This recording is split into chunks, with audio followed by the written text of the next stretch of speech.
Okay, I guess we can pretty much get started. It looks like the crowds are here. All right, well, welcome to the Queer Manga Craft Panel, and we're going to be talking today about the processes used to make manga and make manga here in America and in Japan, and at different levels of professionalism.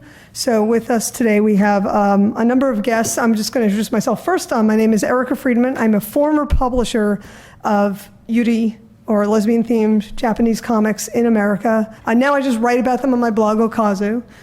We have with us Ann Ishii from Massive, who is a publisher of gay comics here in America, right? And also ancillary goods, so they sell t-shirts and all sorts of really cool stuff, and toys and other things, right? Our special guest tonight is Tagami Gengoro Sensei, who is a publisher of brilliant gay manga, and some of which is coming here to America in the days to come, and hopefully we'll be talking a little bit about that. And Julie Davis, a former publisher and writer at An America, and worked with Viz, who will talk a little bit about some early days of craft here in manga in America. So thank you all for coming today, and I hope you have lots of great questions. For those of you who just arrived, there are some books making their way around that are some examples of sort of low-rent craft, and I just want you to take a look. If you get a pile of books, that's what those are. Just pass them along. Okay, so we're going to begin today with Ann and Tagame Sensei are going to do their presentation on his craft, and save up your questions. We'll make sure that there's question time at the end, and I promise we will absolutely do that. And away we go. Why don't you, thank you, welcome. Hi, and thanks everybody for coming. Tagame-san and I worked on some ideas together, and I've been living in his brain for the last few days, so just pretend I'm him. And me. Okay, manga craft. So there's two sections to this talk. I'll try to go through it pretty quickly, but I think they're both important parts of understanding gay manga in Japan. And so I wanted to start by talking a little bit about magazines, actually. And Erica touched on this during the History of Manga panel that we were on yesterday as regards magazines for lesbians. Their magazines are obviously as important for gay men historically around the world, but what's really unique about magazines in Japan is that they're usually published by people who also print books. In other words, if you could imagine like a Random House publishing imprint also being responsible for Vanity Fair, you can just imagine it would make a lot of influence on the kinds of book acquisitions we make or the kinds of serializations you publish in a magazine format. That's a very symbiotic relationship. A lot of manga begin as serializations. You read them, like Tagame-san's My Brother's Husband is a monthly serialized magazine publication that was then printed and published as a book by the same publisher. So that's just something to keep in mind as being very unique to Japan. Magazines were also a vital pipeline for original manga just generally in the general market. Shonen Jump, which is the most popular and currently still most popular young adult manga magazine geared mostly for boys, at one point had 6 million prints circulating in a country that's half the population of the US. So 6 million is how many the New York Times prints. So just imagine, that's like every household had a monthly fat magazine full of manga. Specialty magazines were an especially vital source of not just content, but information, as Erica pointed out. This is one of the only ways a lot of people, especially outside of the cities, would find other people of the same sexual orientation or who felt otherwise that they couldn't just walk into a bar and meet other people. So we're talking about those back pages of things like Drummer Magazine, for example, just I'm this guy looking for that guy, or, and that was happening with Japanese magazines as well. So magazines were not just an important place to find manga, but an important place for gay men to find each other. And this last thing you can't really see is my argument today will be that the media format you see manga in absolutely influences the actual story. So these days, this is looking kind of funny, but If you can just imagine a matrix where up there's digital, down at the bottom you can't see, it says print. So the print media, the digital media, and then I'm kind of using 1994 as the beginning of digital media, because that's when, well, not 94, all of them, but Yahoo, GeoCities, Google, LiveJournal, Amazon, and I'm throwing Amazon in there just as not because it was doing content yet, but because it was a delivery system. But everybody was all about blogging and chat rooms, and I think most of us are old enough to remember chat rooms. But predominantly, we were getting our media from print magazines like Body, G-Men, which Gengo Tagame co-founded, and Sabu. And those magazines, there's many more, and some of them still exist, but they're waning. And you can talk to any editor of any magazine anywhere, and I think they'll all tell you their print numbers have decreased. While that does not mean manga has dissipated whatsoever, I'd argue that now the print market is primarily in the doujinshi comiket forum, or just doujinshi self-published comics, in other words. Things like Yarofest, I just wanted to make a nod to. It's one of the only all male-for-male interest manga platforms in Japan, and it's a really big festival, so that's really exciting. How many contributors are there? How many exhibitors at Ooh, that's a good question. I'm not sure, but the space that they occupy is huge. Okay. Yeah, that's a good question.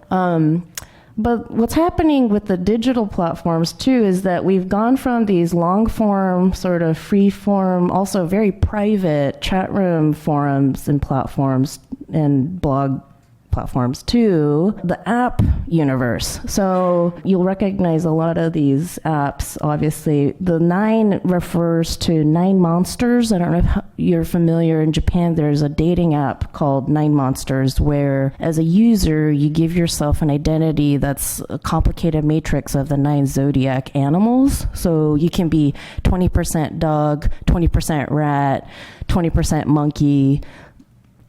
I don't think anybody wants to be a snake, but you can be a snake. Hey, that girl's a snake. And I mentioned Line, which is really just a communications app, because the sticker marketplace where you can upload and sell your homemade emojis has been a really vital source of income and way of communicating for gay artists. I also mentioned Grindr because it's what it is, but it's really because it's Grindr. But it's such an interesting dating app, I find, because its user engagement is over 3 times what any other dating app is in the market. It's like 3 hours a week. Most people spend, 30 minutes a week on their dating apps? And that doesn't sound like a lot, but just imagine spending 30 minutes on Tinder, and So I think that proves, though, not that Grindr is being used to find other people, but you're looking at pictures, right? You're really just going through people's images. You're not actually fucking everybody you like. I mean, or some of you might be, but I don't. So, the trajectory here isn't just linear, and it isn't just print to digital. It's also content-wise going from stories to characters. So these days, it's not so much magazines. We're getting our comics at comics events. In the US, there are 40 annual consumer comics events, not including all the little things. And with all due respect, this is not a little thing, but it's not a Comic-Con. So things like the Symposium, art book fairs, zine fairs, and CCI's Comic-Con International or San Diego, which is its own beast. But, that's a lot of interaction with comics. That's not in a brick and mortar bookstore, but we're having the same engagements. And then there's the digital platforms. Naver's technically Korean, but it's East Asian. Japanese digital platforms do prioritize information over user interface, but they respect that need that a lot of Asian creators have for privacy, and they're really vigilant about piracy, making sure that the right artists are being accredited. Because piracy, I feel like, just in my personal experience talking to artists, has been artists' biggest bugaboo.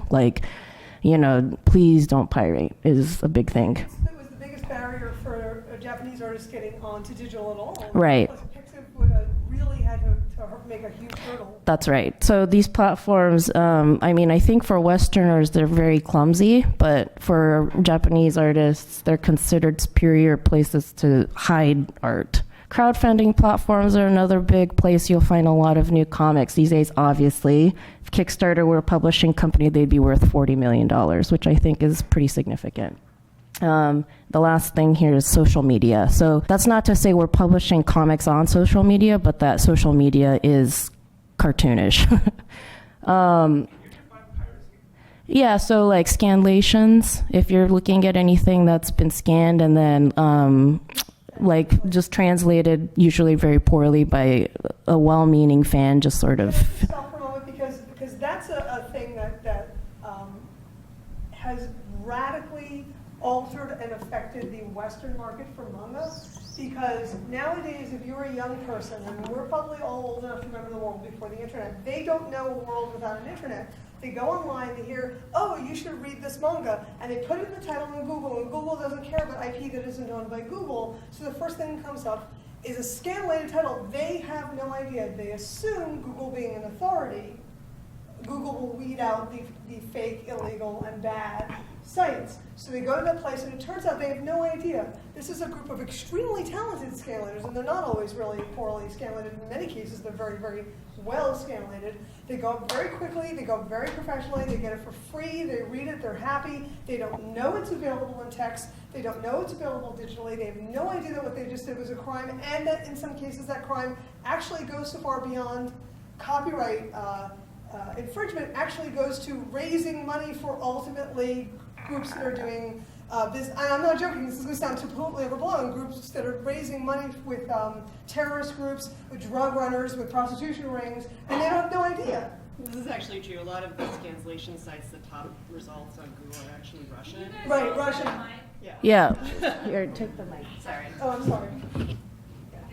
So, go ahead, say that again. So that's something to remember is like sometimes a lot of your cancellation sites, a lot of those are located in Russia. Mm-hmm. Russia not having the best reputation for being gay friendly.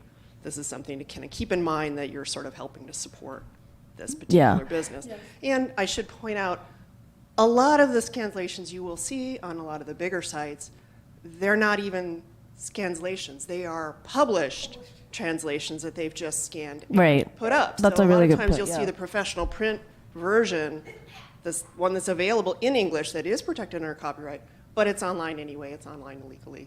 This is piracy. Yeah. This is basically saying, yeah, I don't want to pay for that. Right. And that means, well, the manga artist doesn't get anything. And nobody who put work into it gets anything. There's also a thing that because the business, the market for gay and lesbian manga in America is relatively newish. There was a huge gap of like 15 years where fans were the only ones, they were scanning and stuff, translating it, and a lot of people don't know that some of the stuff even comes out anymore. Like they just wouldn't, it doesn't occur to them. They've been following Lily Licious for 15 years, it's fine.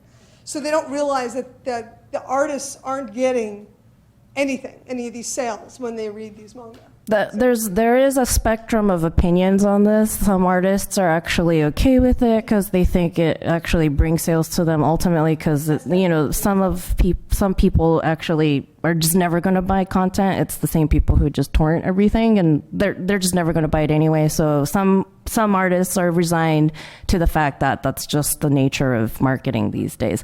I'm just going to move on for the sake of, I don't want to lose time. Sorry, I'll throw in just one thing just because, we're coming down, we were hard on piracy. For the older groups of us that are here, kind of remember there was a system of honor for a long time with a fan translation. That was, hey, if it's licensed, I'll stop doing it, blah, blah, blah. We're just doing it for the love, la, la, la. That is still out there to some extent, but they're not the ones who are getting the top hits. They're not the ones that are getting all the traffic. They're not the ones that people are really supporting and don't realize they're supporting. It's not all the same groups of people. Right. That's the only point. Yeah. We should definitely follow up on this afterward. I got cut off yesterday, so I'm not letting that happen today. Okay, sorry. Okay, so what happens to content is that when you're making content that you sell at events, it means writers have to make things that'll sell in 30 seconds. You're talking to somebody right in front of you, you're watching them react to your work, and you know that they're not going to stay for longer than a minute unless you know them. Digital platforms do mean absolutely a breadth of tools we didn't have access to before, color schemes, 3D rendering, and it's at lower cost because you don't have to print everything, but it does assume you're going to produce content at a much higher rate, like every day instead of twice a year.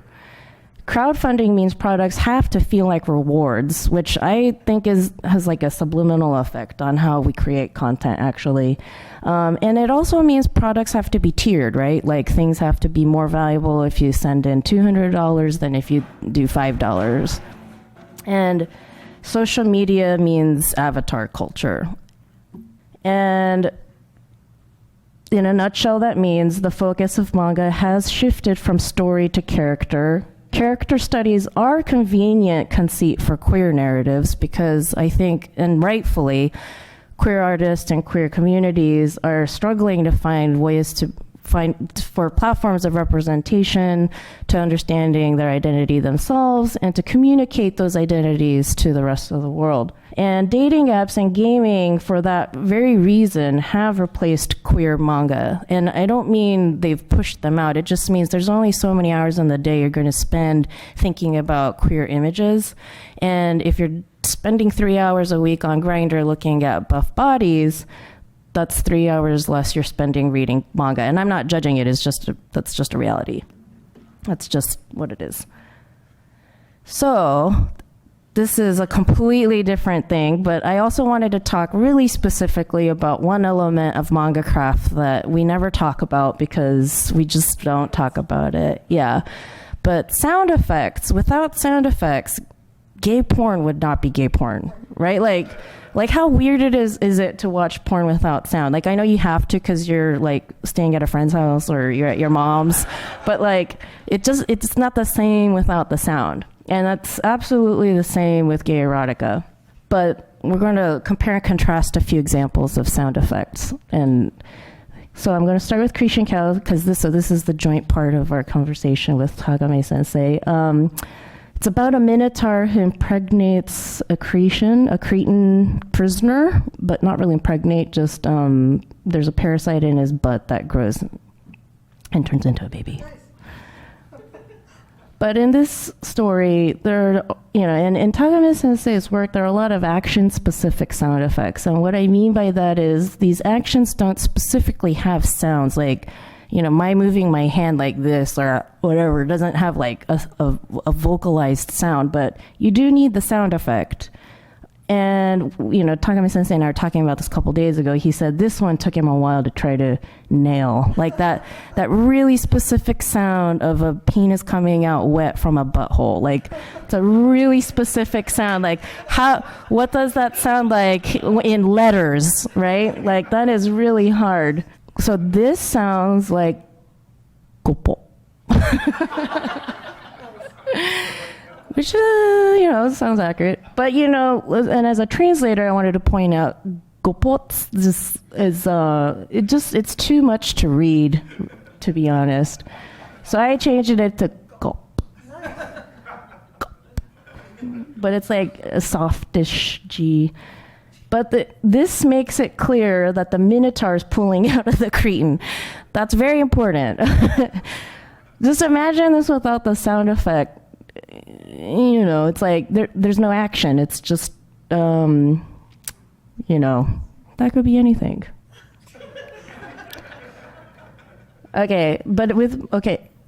Totally different genre of sound effects. My brother's husband, reading age 13 plus. And here there's use of abstract sound effects that I think we sometimes take for granted. At the very bottom it says nam nam nam. And in Japanese it's paku paku paku. And those aren't actual sounds we make when we eat, right? I don't think, unless, whatever. Most of us don't make those sounds when we eat. And we know because we've seen it in our jargon for so long. We just know that we know what it means from reading enough manga. It's like pow and bam, puck puck puck and. But I want to point out that this is Takame also exemplifying muted SFX. So this page poses so many opportunities for sound effects. The sound effect of steam rising from a hot pot of beef stew, the spoon hitting your mouth, just the chewing sounds. And he has said that for this work, he was deliberately making like an editorial decision to pare down the amount of sound effects in the story because it's a very different intent when you're doing gay porn to arouse a person versus writing a heartwarming story of Modern Family. This is unmuted sound effects. This is from JoJo's Bizarre Adventure. And, it's good. It's just different. And he's really famous for having sound effects that blend into the art to the point where I don't think anybody actually reads the sound effects. It's just kind of just gives you some cues. Somebody's tongue being pulled out as a chong. Yeah, it's yon, yon. That's what my tongue sounds like. I'm a Japanese, but I can't read. Okay, Japanese Takame Genguro can't read these sound effects. Goody, kuri. And I didn't point this out in the presentation, but there are also spellings that don't exist. So, the little circle sign is supposed to indicate an aspiration of a consonant, but here the ku is already aspirated. So, it's just sort of, if you know how to read music, it's like when you see like a pause sign and then over it a crescendo. It's like, it doesn't really make sense. I made a little joke, you can't see it, but I said the reading age is LSD because JoJo's Bizarre Adventure is so weird. As long as you're on acid, anybody can read this. Okay, so House of Brutes, and this is one of Takame Sensei's earlier works, a 3-volume masterpiece of extreme nonstop bondage, extreme nonstop slave master. I'm translating it right now, and I was just joking with him. I'm like, I always forget to eat before I start translating, and then I get hungry, but then the thought of food just makes me so sick because of, it's really hard to eat and watch somebody eat poo. So illustrated sound effects, what I mean by this is when the art itself is the sound effect. If you look at this middle panel, that's blood spluttering, or, sperm. That's ejaculate, sorry. But yeah, I mean, that, you can hear the splat, right? And he does spell it out a little bit, but I think that's a really great example of when you're using the art to make the noise. And then there's vocalized sound effects when the noise is the art. And on that bottom panel, he's going, yeah, but it's drawn, it's illustrated, and it becomes art. So it's part of the art. And it's not a type font, in other words. So this is not Takame, but I wanted to talk about Seizoi Bisubashi's work, Mr. Tokugawa. There's no sound effects in this story. And I think there's a couple reasons. One is the conceit of this narrative is it's supposed to read like an after-school special. So, there's the square boxes are narrations. It's like, once upon a time, there was a teacher named Mr. Tokugawa who liked fucking the men in his school.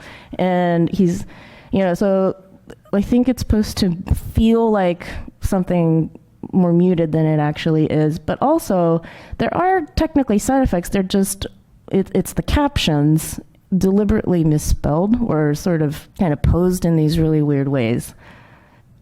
And also, I just wanted to say I've been working on keynote presentations for the last few days. I just think it's funny the placeholder image is this picture. So for hours a day for the last few days, I've been taking images like this one on the left and throwing it over this poor boy's face. It's like, gulp. So it's like dumping gay porn on this poor child's face for hours at a time has been really satisfying, actually. I won't lie. It's been really satisfying. That's it. Thanks. Thank you. Thank you.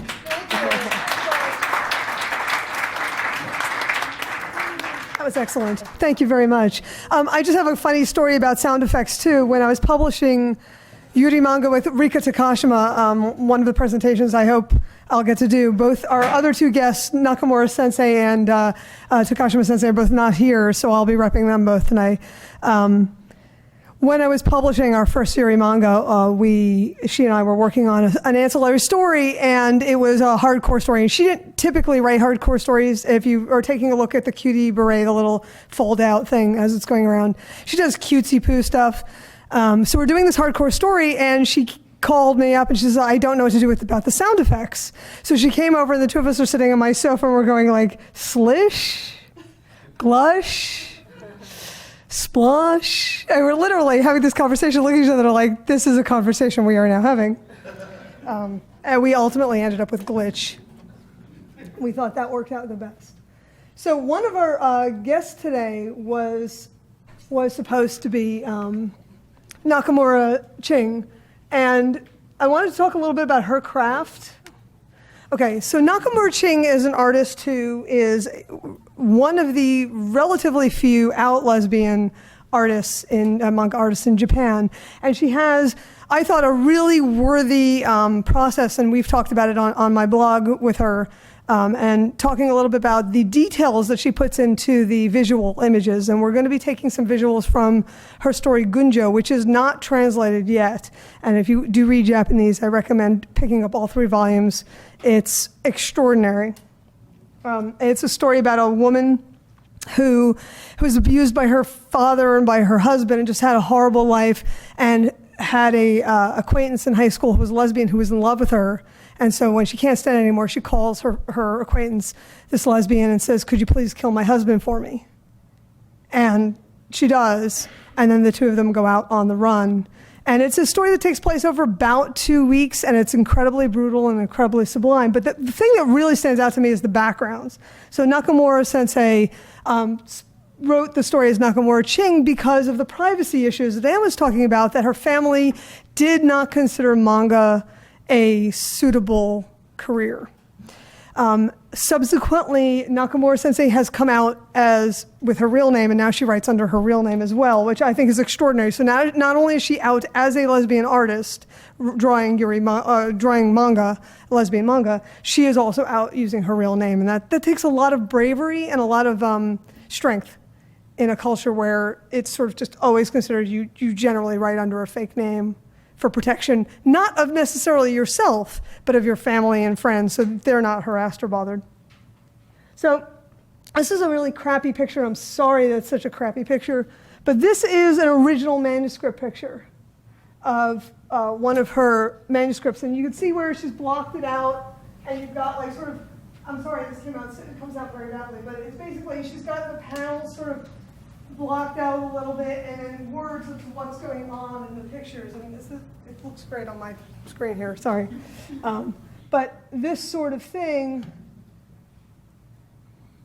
then gets turned to each one of those panels. This one came out a little better. You can see here sort of a generic sketch.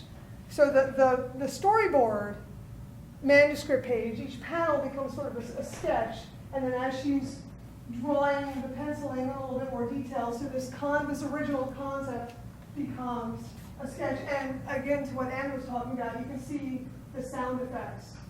And so think of the sound effect of grabbing someone's skin. It doesn't have really a sound effect, but if you think about movies, how often you hear a kind of thing where you get this exaggerated slap motion, so you've got con and G, it's like that. The doi is a pulling motion. It doesn't really have a noise. If I pull you, there's really no noise other than you maybe going, Ugh. So just talking about, let's notice some of the sound effects here. So here's a picture of the manuscript page, and then this manuscript page becomes, so here's sort of, you can sort of see where the panels were and how they get sort of penciled in. So she has a really, really detailed image. And this image was, by the way, sent to me upside down. She draws upside down a lot of the time.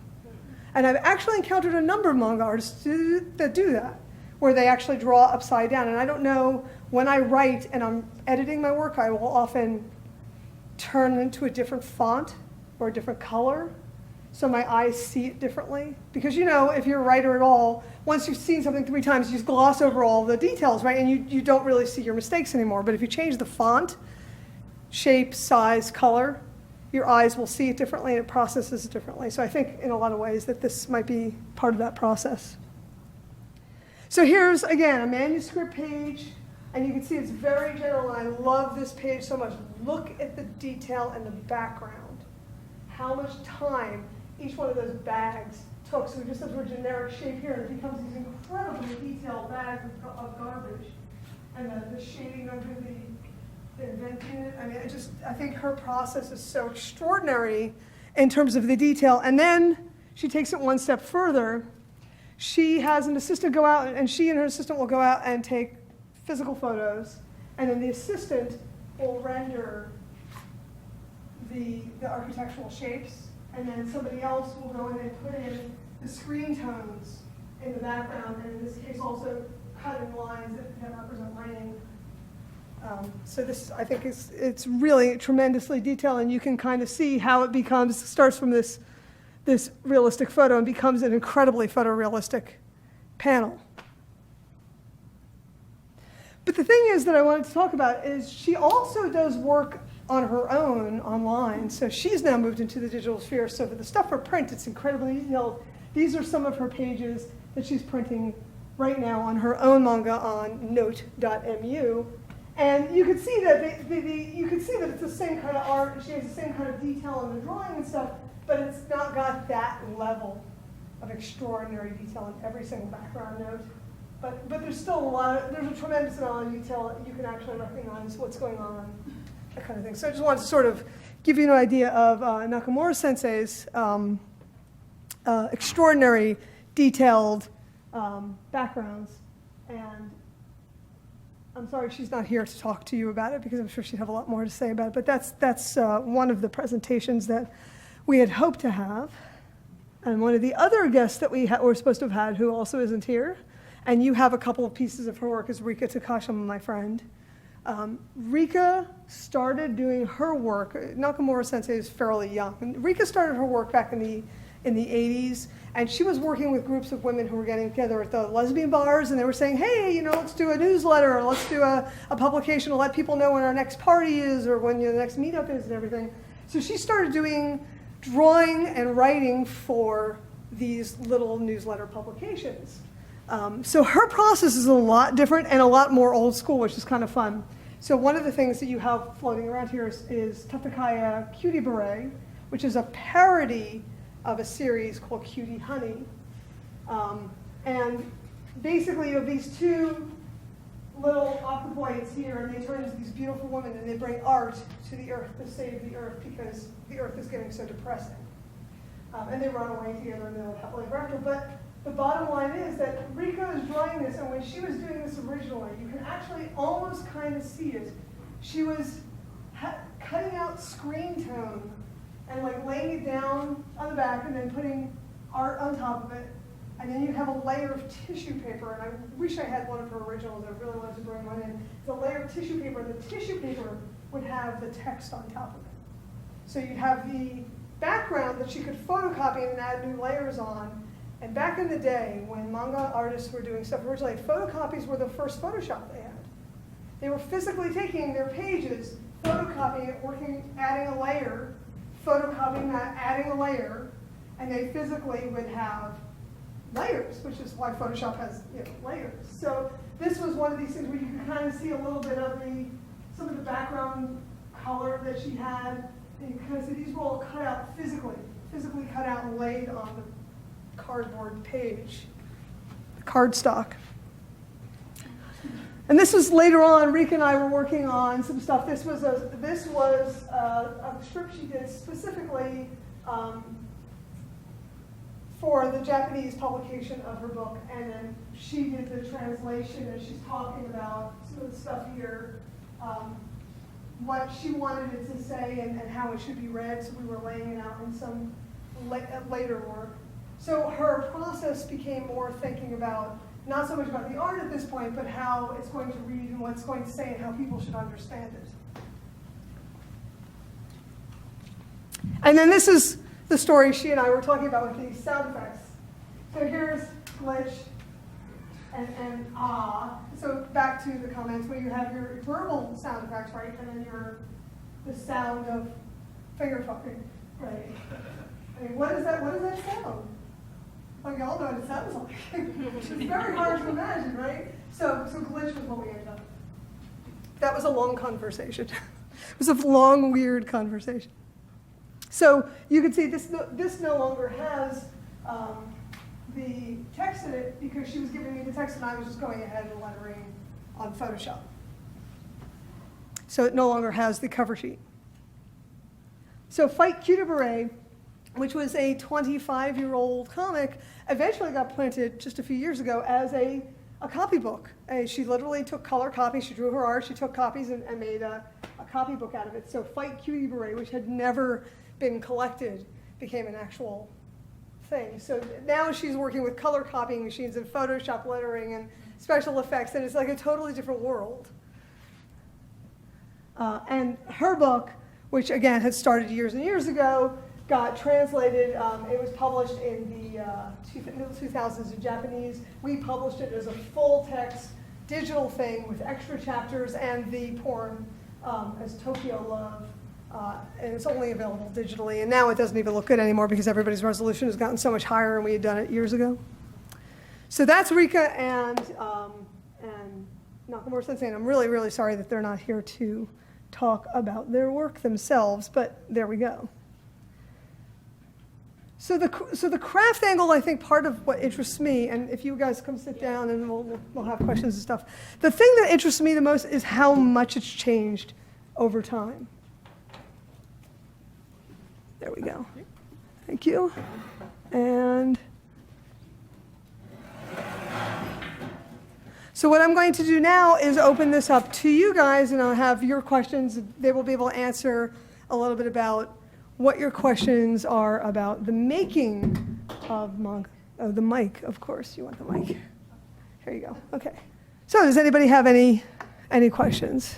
And we've left a lot of room for questions because we know that you have a lot of questions about how stuff is made and what people are using. But I think also the most important thing here is how things are changing, right?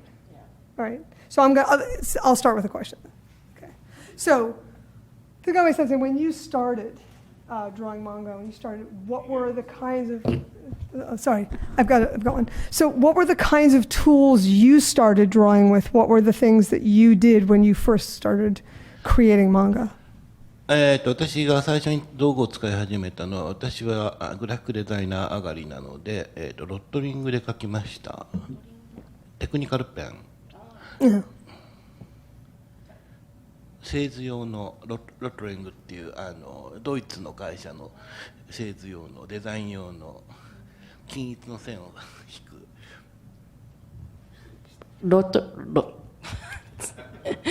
The earliest tools I was using were technical pens, draftman's tools, rot ring. I'm not familiar. Rotrig. Okay. And you were drawing on paper and then photocopying or just handing over to a publisher? How are you getting the actual technical pages done? Yes, I draw on paper and send the originals to the publisher. Right. Don't take a photocopy. Okay. Yes. All right. Right. And how is that different from now? Are you doing the same process now when you draw? Now I'm doing with in analog until inking. Okay. And after that I scan it and take the drawing into the computer and I do the finished work on computer. Right, and you don't use a tablet at all. You're using primarily analog. Yeah, actually, sometimes I use because especially when I serializing my brother's husband, I started my brother's husband. The time is, my schedule is It's very tight. tight. Right. So I have to think to make time short to draw. So using tablet and Manga Studio is very good for to make short to draw, especially the background. Right. Right. And that's, I think, one of the biggest things that the biggest changes I've seen in manga creation is a lot of the artists that I know all started with analog. They all started with paper and photocopies or various layers of paper and tones, screen tones, where they'd buy like these sheets of tones. I think they were calling it Zipatone here in America. And the screen tones came with different, you'd have different gradients and different patterns, and you'd buy them at the comic shows. They always had this big booth of like hundreds of screen tones. It's the coolest thing as you walk in and it's like a world of background, And now almost everybody's shifting over to digital for timing. So a lot of the folks I know who are very resistant, right? They're like, well, I'm a professional now and I've got no time at all. And look at the digital, you can add those tones as screen tones in the digital manga studio very quickly, right? Okay. Yes? I'm going to ask questions very similar to that. How do you deal with and manage the increase in demand, essentially? If like webcomic artists can like grind out 3 pages in a day and you're used to working 6 months in advance, how do you keep yourself relevant? How do you argue with publishers to say like we need the time to do this?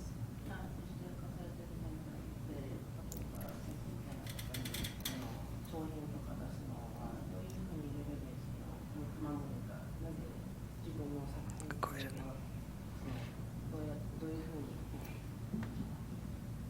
同じ市場で存在できるかってなんかコンペティションにならないといけない、なんかデジタルだと毎日のようにたくさん出てくるけど、先生の場合は例えば毎日じゃなくてね、なんかまだプリントがほとんどプリントなんかどういうふうにそれをまだちょっといいかな。The question was, how do you remain relevant in a web market where everybody's doing so much digital so much quicker? Takumi Sensei actually has 2 serializations happening simultaneously in 2 very different publications, as well as several reissues of old works that he edits and is editing anthologies all the time. So I think with him, it's he actually has a lot of work on his docket, and so it's almost not. I don't think he feels threatened by digital comics artists per se. Like he doesn't have to pump out lots of stuff all the time. でもやっぱりデジタルって言ってもタンブラーとかブログでね、なんかワーキングプログレスとかスケッチとか見せますよね。それは私はだから基本的に雑誌で仕事をしているので、つまり雑誌に載るという段階ですでに私はコンペティションに勝っているわけですね。ほとんどの人は載れないわけですから。でそういう意味ではコンペティションを競う必要はすでになくなっています。あとはその雑誌の中でどれだけ人気を取れるか、そして単行本を出した時にどれだけ売り上げを出せるかというのは他のプロの作家との間のコンペティションにはなりますけれども、いわゆるタンブラーで絵を上げている人たちとコンペティションをするという感覚は私の中にはないです。で私にとってそのデジタルでタンブラーとかでワーキングプロセスとかをやるのは、私の絵が好きや私の絵や漫画が好きな人が見てくれた時に楽しいファンサービスのつもりでやってますね。His primary platform has been magazines where he has not had a ton of competition, where he's done pretty well for himself, and so in that sense he doesn't sense the urgency to keep up with anything, because he's thankfully just had a lot of good stuff in magazines printed regularly, and it's just been a really great relationship with magazines. But certainly I was pointing out to him that he has started to post more on Tumblr and on his blog, so that there's more things people can see more frequently, and he considers that a fan service for his loyal readers who enjoy his work so much. I've noticed that a lot with the artists that they will often give you the process now. They're showing you what's behind the curtain, right? So that's part of the, it's not in secret anymore, because it's not so much that the established artists feel competition. It's that they're established, so they're not going to they're going to have their backbreaking schedules anyway. But what they will do is, as they're working, they will show their work more frequently so that they stay relevant and people can see how they're changing. The fact that I know a number of artists that I follow will now take videos of themselves doing their drawing on the tablet or doing their inking on the tablet. So one of my favorite artists will literally put on earphones and plug himself in and do videos of himself for 6 hours drawing. And you have him singing along with the songs or whatever, but he's having a great time. And as a fan, I'll just leave it on and do work to that because I like his soundtrack too. So there's that. So in a sense, what it becomes is letting you into the back room. And I think that helps you stay relevant and keeps everybody engaged. And I think, too, when we're talking about digital comics, there are different fashions that kind of come into being. I mean, I think your presentation was kind of covering that, where a lot of digital comics now, there's like a simpler style because it speeds up the process. You can do it a lot faster. But, people want different things. Sometimes they want to read a more detailed story. Sometimes they don't. It just depends on what you're in the mood for. But also, when we're talking about manga, we always have to remember that most manga artists are already producing on such an insane schedule that it's really not that big a difference. It's not as much as you'd think to even someone who's doing webcomics. If you're doing a weekly magazine, you're already producing at that level. Right. So. And there's an interesting thing that happens if you pay attention to manga and anime. At some point in time, in every single series you'll ever read, and it really doesn't matter what series, there will be a chapter of how hard a mangaka's life is. Right, there'll be some chapter. So the woman who wrote Sailor Moon, she did a code name on Sailor V, and there's a chapter where it's like, oh my God, a mangaka's life is so hard. Like, and it's literally an entire chapter. It's 2 chapters about how crushing the deadline is. You can't help it at some point write about that part of your life because it does take it over. It absolutely does. And yeah, it's true. Pretty much everyone will every manga series, yes. Whenever you hit like a point, it doesn't even matter what the story's about. There'll be a point. Pirates doesn't matter. Yeah, where the hero's backed into a corner and you just can feel the manga artist like locked in a hotel room, like waiting for the editor to show up, and you're just no, that's what they're really talking there's about. Actually, it's true. There's actually a novel series called Read or Die, and it ended after 11 volumes and never ended. It just stopped in the middle. But in the middle of volume, I guess like 8 or 9, the writer had gone to Anime Expo out here, and he was literally in his room writing. And in the middle of the novel, you have him randomly. He's not a character in the novel. Literally an entire chapter about him in this room watching the pretty girls playing volleyball on the beach, listening to the fans outside and thinking how he was sitting here still writing the story.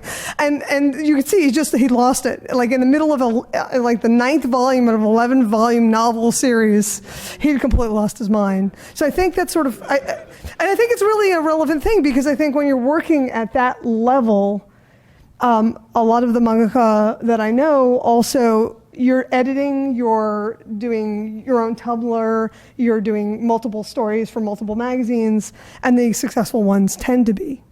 So they're not doing one story, they're doing a weekly and a quarterly and a monthly and whatever, and editing and whatever they can do.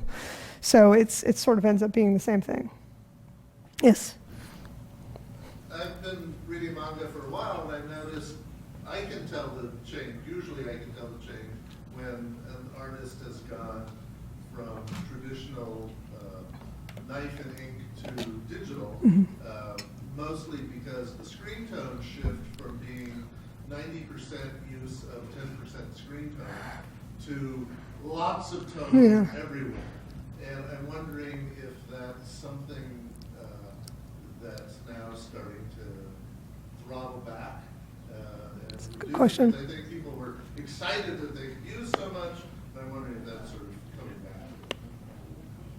Well, I think, there's always fashion. I mean, when Photoshop first became a thing, I remember when it really hit comics all of a sudden, and everybody just could not get enough of those clouds and flares, and just everything was just kind of covered in these smoky gradients, and it was just a thing that everyone was into. And I mean, I remember the cut screen tones, and they were like, when you first discovered manga, if you've been reading Western comics, that screen tone was like this huge exotic thing. 'Cause Yep. nobody used it in 4-color printing. It was, cheap, the dot screens that we always see, that they blow up really big, and it's like, comics, hey, dot screen. But like, and then you saw something that had done with Zipatone, and you're like, wow, that looks so sophisticated, it's, I don't know, it's like a professional illustration or something. So manga had this different look where it was trying for a different feel, and you were really impressed by it. But I think that was something people grabbed onto and overdid, just like they grabbed onto and overdid Photoshop when they first got it. So digitally, it's just much easier to grab onto and overdo it. And nowadays, since you're self-publishing so much, professional stuff doesn't really have the excuse, because technically your editor's supposed to throttle you back on that stuff. But self-publishing, nobody's there to tell you, hey, put the brakes on. Just people want to do it.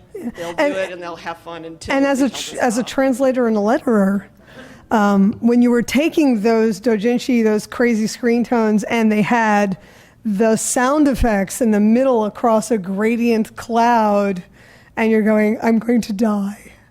There was a single panel. I will never forget this panel in my life, because it took me 3 days to change the text on it. Because I was literally getting it at 3,200 and like copying and pasting like little pieces so that I could rebuild the screen tone. But you were doing that in Photoshop, right? I was doing it in Photoshop, and it took me 3 days. I do remember doing it without Photoshop. Yeah. Exactly. Hand cut. Yeah. I can say great things about certain letterers who are very good at replacing sound effects over clamp titles. Clamp did a title called X, Oh, yes. which was very beautiful, used a lot of beautiful tones, and they did sound effects like we saw in the JoJo's screen, which was really integrated with the artwork. And those were the days we were working with photostats. You would get the actual physical page, you would photostat it, you would reverse it, because that was when we were still printing comics, switched back around to read Western style, because that's the way the book market wanted it at the time. That's a whole long saga. But you had to go to photocopy the page, circle all the sound effects, and find everything that was reversed for the letterer, send it off to the letterer. The letterer had to laboriously cover them and redo the artwork and find a way to integrate an English translation of the sound effects. Some of those were pretty fun to And you could always tell the publishing companies that didn't have a good letterer, because you would see the box of white edges, behind it. They would just go Or things and put a would big peek white box out. and write in the text. And you could always tell when it was either the deadline was too tight or they just didn't have a good letter or whatever. Yeah, touch-up was a magic art, right? That was a magic art.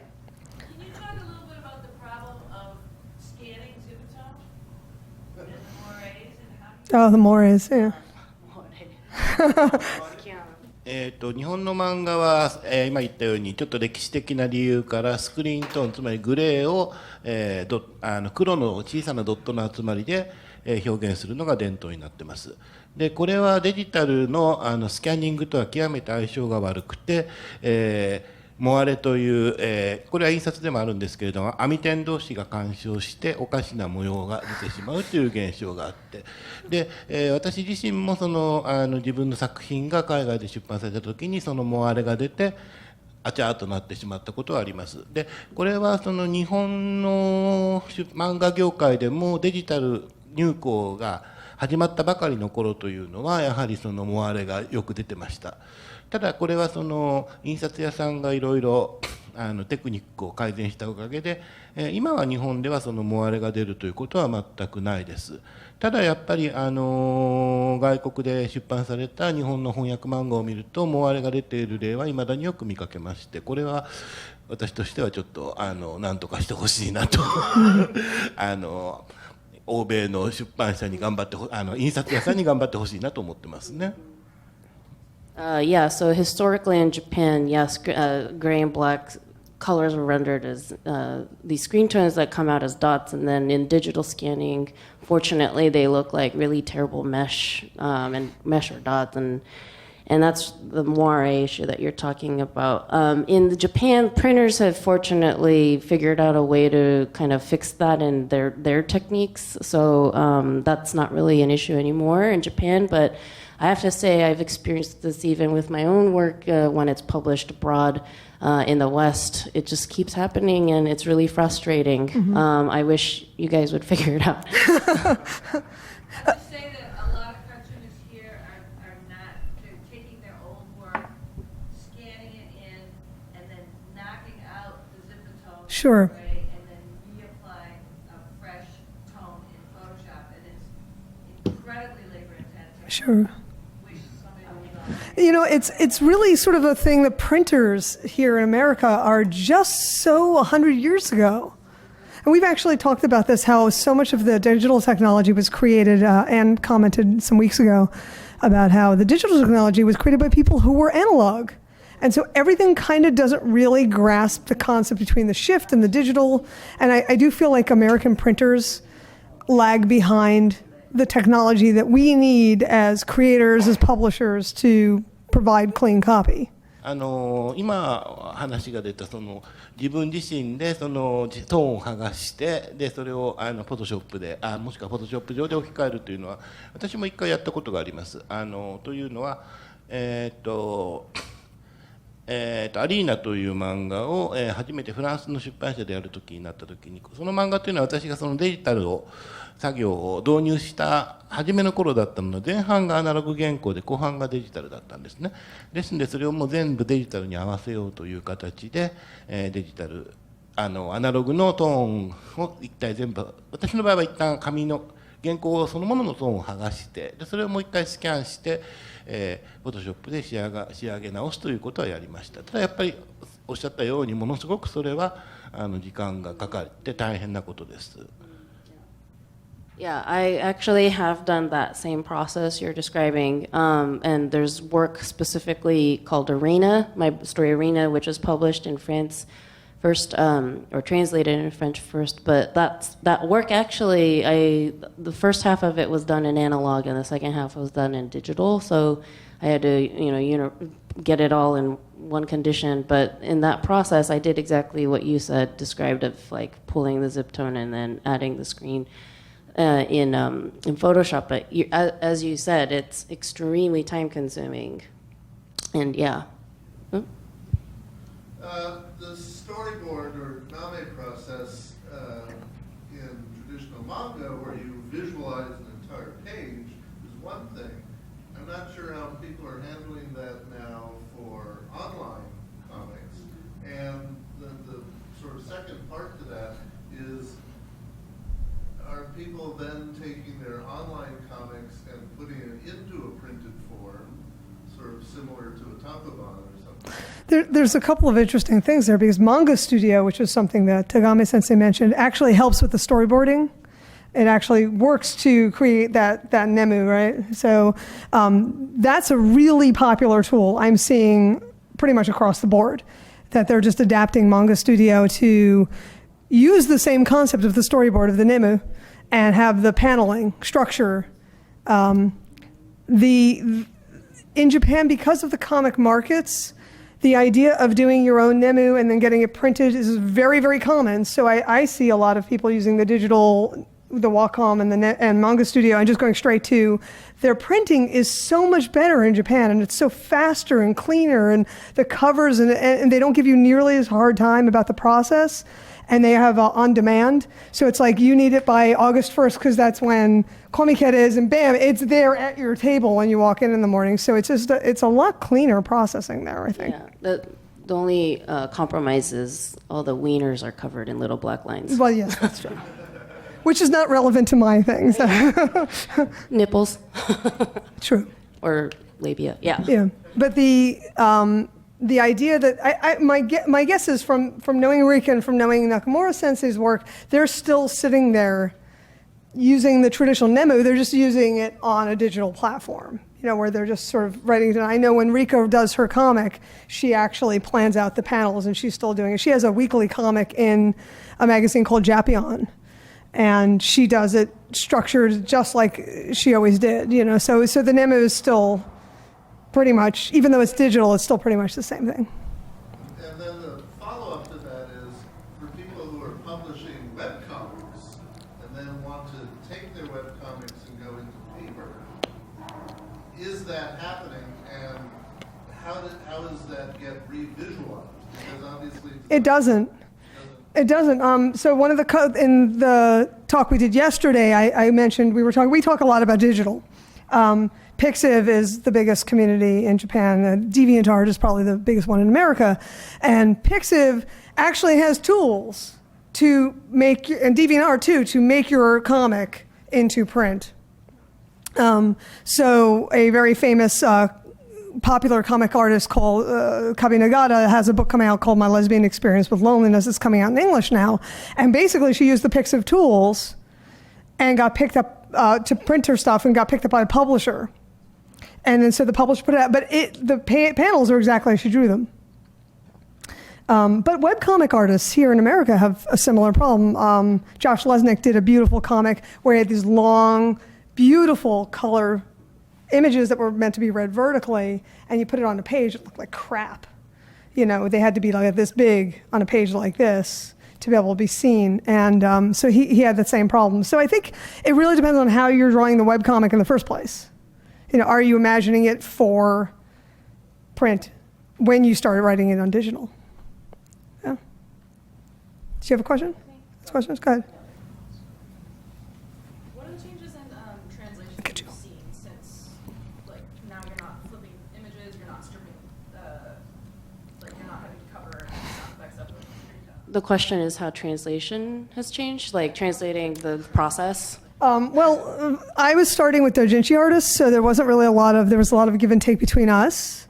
I wasn't working with the professional, which I imagine, Julie, you could probably talk to, because they have to go through the publishing companies in Japan, which changes a lot of because I was talking directly to the artists, and I could say, do you think this, not this? But with the publishing companies, they will say, you are going to call this person a name that will make everybody crazy. That's the biggest problem, right? Yes and no, depends on the property. Yeah, that's true. Sometimes the artist had very particular wants that you had to make sure to accommodate. I remember back when you did have to flip things over, it was always the conversation of like trying to convince the artist that it's okay to flip their work, because nobody wants it turned around. So some of them were harder to convince than others. We got lucky enough to have a couple big name artists say, sure, fine, Rumiko Takahashi, whatever. She's cool. Okay. But there were others that you just could not convince, and it was, and plus the management there, they had particular opinions. It's a little off topic, but one of the directors, Satoru Fuji, who I deeply miss, he had a long-standing sort of moratorium on sports comics because he refused to flip a sports comic, especially baseball. He's like, there's no way we're doing a comic where everybody runs around the wrong way around the dime. Not going to happen. So that was his thing. And then he was bothered by a lot of stuff, the samurai sword on the wrong side and all this stuff. He was like, gave him, you could tell it bothered him a lot, but it was like, book market, you can get away with certain things, other things, and, he's not even going to go there. But sometimes it was really a case of like, well, the publisher wants it this way, or the artist wants it this way, and then how can you accommodate? And I remember the biggest accommodation I can recall was actually done not through Viz, but through Dark Horse Comics for Blade of the Immortal. If you remember that one, Torrance Smith really went the extra mile trying to figure out how to do that comic without flopping the panels. And what he ended up doing was basically taking the pages, cutting them up, and rearranging them, like physically rearranging every single I had done panel. that once too. Yeah. So he didn't flip the art, but he had to kind of rework the whole panel layout. And it was an incredible labor of love, and it really turned out beautifully. And it's like nowadays, of course, nobody flips a comic, so they're going, why did you go to all that trouble? Right. But that's the way it was the way at the it time, was at the right? time. It took a long time to convince people Right. that people would read unflipped.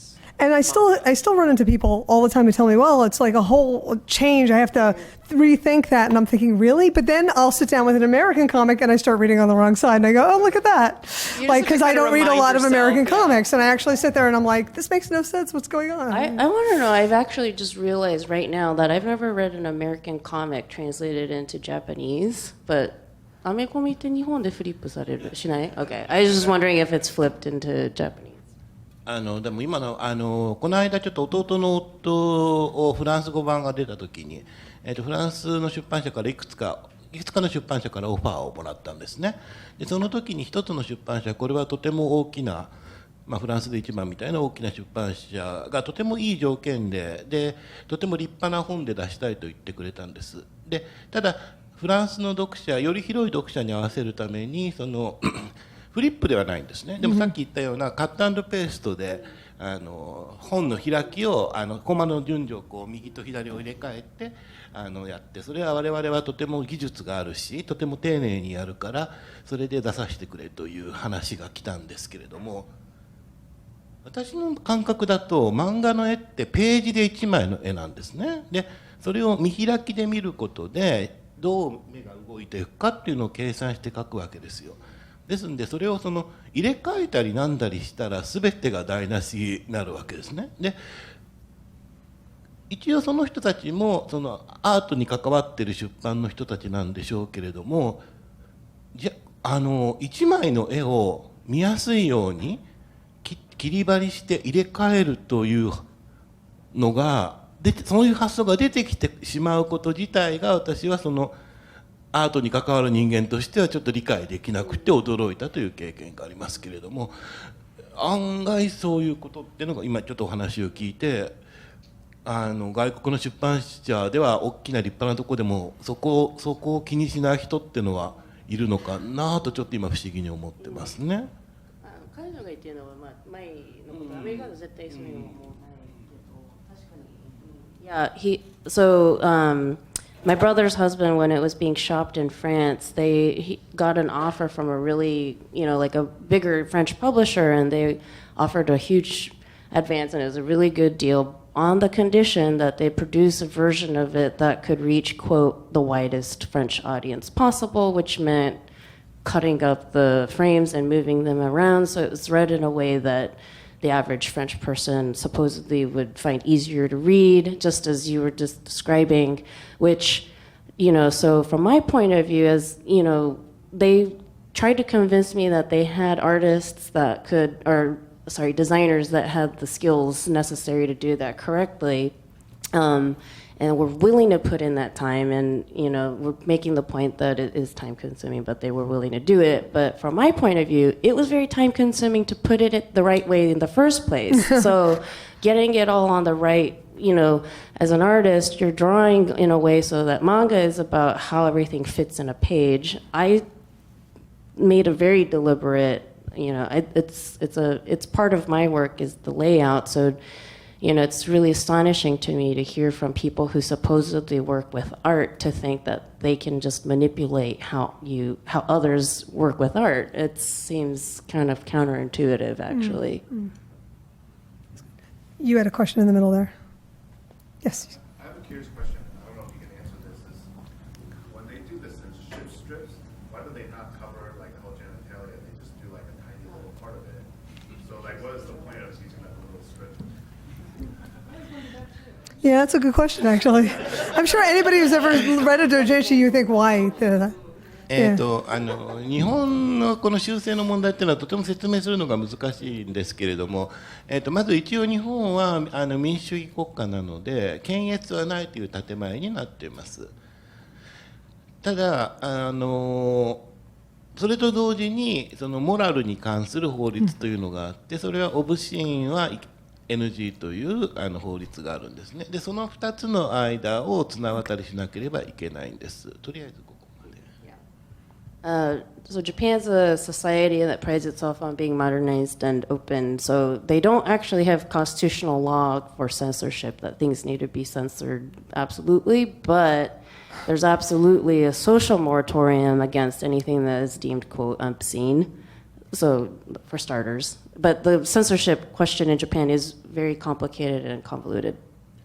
でオーソリティの方は、わいせつなものを作ったら逮捕するよという脅しをかけることによって出版社側が自主規制をするように仕向けるんですね。でその自主規制の結果というのが正規の上のマスクなんです。ですからあれは本当に性器を隠すためというのではなくって、うちは性器をちゃんと修正してますよって、マスクしてますよっていうエクスキューズのためだけに存在しているようなものなんですね。And so the powers that be have put this sort of the fear of punishment on publishers, right? Like that you will absolutely be punished if you don't abide by the social mores. And then the publishers, in turn, just to accommodate that so-called threat, will just have this kind of pittance of a censorship, like that's their sort of gesture. But it's not because they want to accommodate that standard. It's actually just it's a I'm losing the word for it. It's it's a fig leaf. Yeah, it's a fig leaf. Yeah. But what's the point? It isn't hiding anything. It's I'm going to add just that in my experience from talking to other artists about this, the reason there's so little of it, to answer the first question, is because nobody wants it there. So that's just you're just putting down the barest minimum of what you can get away with in terms of censorship, because you still want to see most of the organ, right? Or whatever. And as far as why they even bother, you can actually get fined. Like artists and publishers do get fined, and if it's just raw. So it's to avoid getting fined. And you can fight the fine, but nobody does that. no, what I meant was that they pixelate in the U.S. and blur, or whatever you want to call it. This is just Yeah. And they're just basically doing it to do the littlest amount of censorship they can do and get away with it, and show that they're showing that they're following the rules. Yeah, it's still really obvious. I make this example all the time, but I find it as incredible that the U.S. bleeps curse words on television. When somebody says "mother," that second part of the word is "fucker." So why do we even bother? Or if somebody says, like, you see a dubbed censor, like, shut up, you asshole, and instead it's like, shut up, you wiener. Like, it's just too obvious that it's not what was originally there, but it's It's the same sort of thing. Yeah. Yeah. Shut the front door. Shut the front door. Yeah, I mean, basically, media is always under weird rules where they have to pretend that they're following the rules. I think when I was publishing it, one of the biggest problems was if we didn't censor. Like, I actually was doing my first book, which is called Works, was Taruna Eriko's work, and she hadn't had hers censored because it was a doujinshi, and it was before they started cracking down and everything. And when I went to do it, I was getting printers going, well, it makes somebody in our office uncomfortable. I'm like, a labia makes somebody uncomfortable?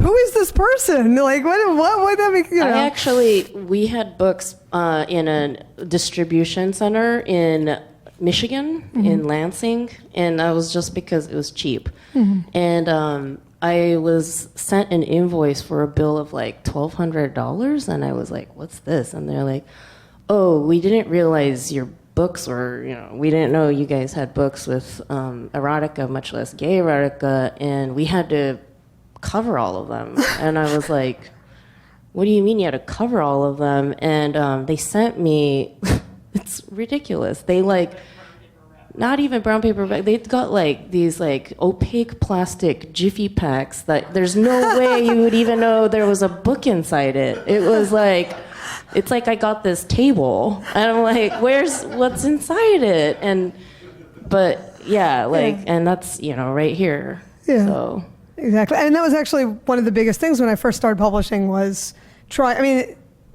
in Japan, the things that were being sold at Comiket was it was just everybody did it. It was no big deal. And I come to America and I'm getting printers going, I'm thinking, have you never seen women have sex before? Well, it turned out, as I learned, that pornography printers were like a whole separate area, and they only printed pretty much magazines. It was all full 4-color glossies, photos.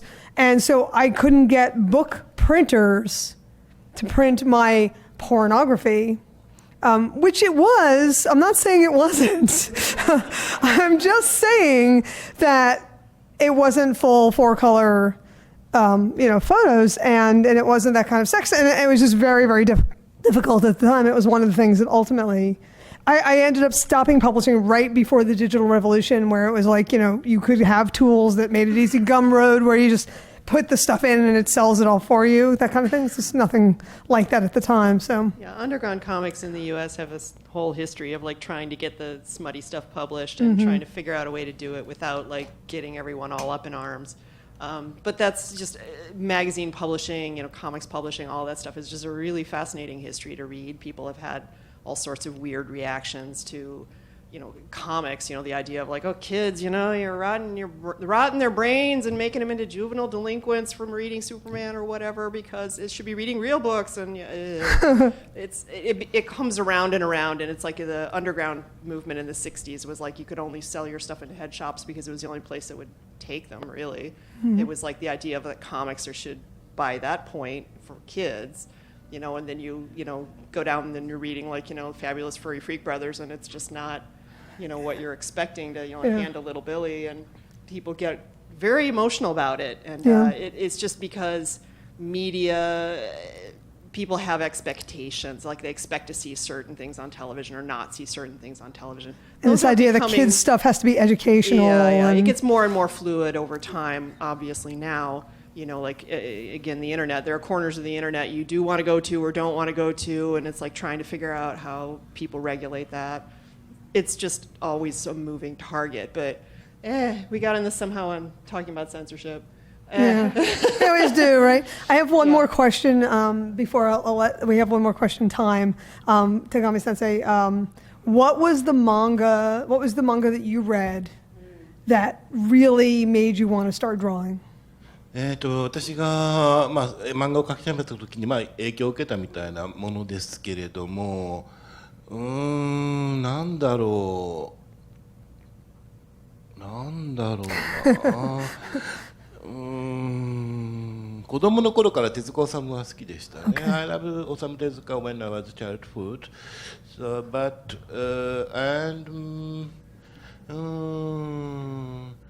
when I was hiking, there is a movement called New Wave in Japanese manga. So there is one of the stars of New Wave was Katsuhiro Otomo. So I'm very influenced by his works. And at the same time, there is one small movement called erotic gekiga renaissance. Oh, okay. So it was some critics find the very artistic stuff in erotic comics and picked up these comics were amazing. This is Sanryu Ero Gekiga Renaissance, and I first saw erotic comics on that time, and so very shocked. I was very shocked because it was very aggressive and it was very artistic and very unique. They all have very unique style of comics. It was anyway. So on those days I started to draw my comics myself. So maybe these two movements is most big impact for me. Very good, thank you. Gekiga, for those of you who don't know, is sort of late 60s movement where we were getting more adult themes, but also a more adult style of drawing. So it was more like, it wasn't like comics for kids. It was like, all right, we've grown up reading comics and now we want comics for ourselves as adult men. And so the stories became more realistic, and so did the art. In the same period of time, very roughly, you had women who had grown up reading comics drawn by men for girls, and they all said, we want to draw comics for ourselves. And so you had a whole new group of women at that point, and a lot of them, as well as the men, sexuality was a tremendously important, real force in comics and manga at the time, where it was like the late 60s, early 70s, the sexual revolution was happening like everywhere all at once. And so you had comics where you had gay erotic comics, and then on the boy and the girl stuff, you sort of had same-sex, these ephemeral, androgynous characters having these same-sex relationships and sort of exploring sexuality. And so you had sort of these dual movements. one was sort of uber cute and one sort of uber realistic, but they were sort of doing the same thing in different ways. So, all right, I think we have time for one more question. It better be brilliant, because this is the last thing we're all going to remember.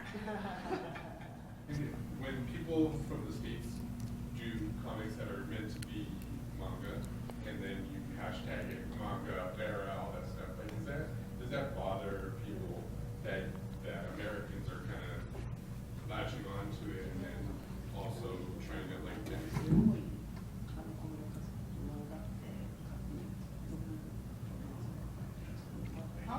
いや、それは全然。